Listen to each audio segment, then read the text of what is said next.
رسول اللہ صلی اللہ علیہ وآلہ وسلم پر مسلسل کئی راتیں ایسی آتی تھیں کہ آپ خالی پیٹ رات گزارتے تھے، اور آپ کے گھر والوں کو بھی رات کا کھانا میسر نہیں ہوتا تھا، جبکہ اس وقت لوگوں کے عام غذا جو کی روٹی ہوتی تھی۔ رسول اللہ صلی اللہ علیہ وآلہ وسلم نے ارشاد فرمایا، دنیا میں زیادہ سیر ہونے والے لوگ قیامت کے دن زیادہ طویل عرصے تک بھوکے رہیں گے۔ رسول اللہ صلی اللہ علیہ وآلہ وسلم نے ارشاد فرمایا کہ اگر انسان کو ایک وادی سونا بھر کے دے دی جائے تو وہ دوسری کا خواہش مند رہے گا،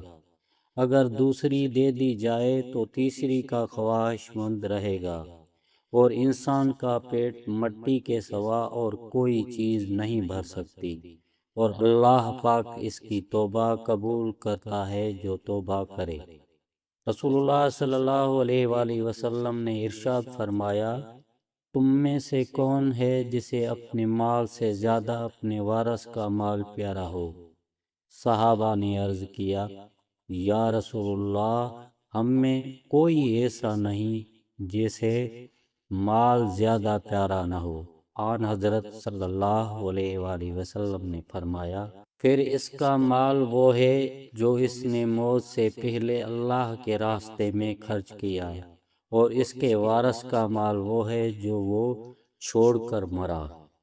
نبی کریم صلی اللہ علیہ وآلہ وسلم نے ارشاد فرمایا،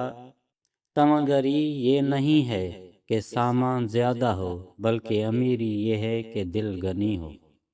نبی کریم صلی اللہ علیہ وآلہ وسلم نے ارشاد فرمایا، اللہ تعالیٰ نے رحمت کو جس دن بنایا تو اس کے 100 حصے کیے، اور اپنے پاس ان میں سے 99 رکھے، اور اس کے بعد تمام مخلوق کے لیے صرف ایک حصہ رحمت کا بھیجا۔ بس اگر کافر کو وہ تمام رحم معلوم ہو جائے جو اللہ کے پاس ہے تو وہ جنت سے نا امید نہ ہو، اور اگر مومن کو وہ تمام عذاب معلوم ہو جائے جو اللہ کے پاس ہے تو وہ دوزخ سے کبھی بے خوف نہ ہو۔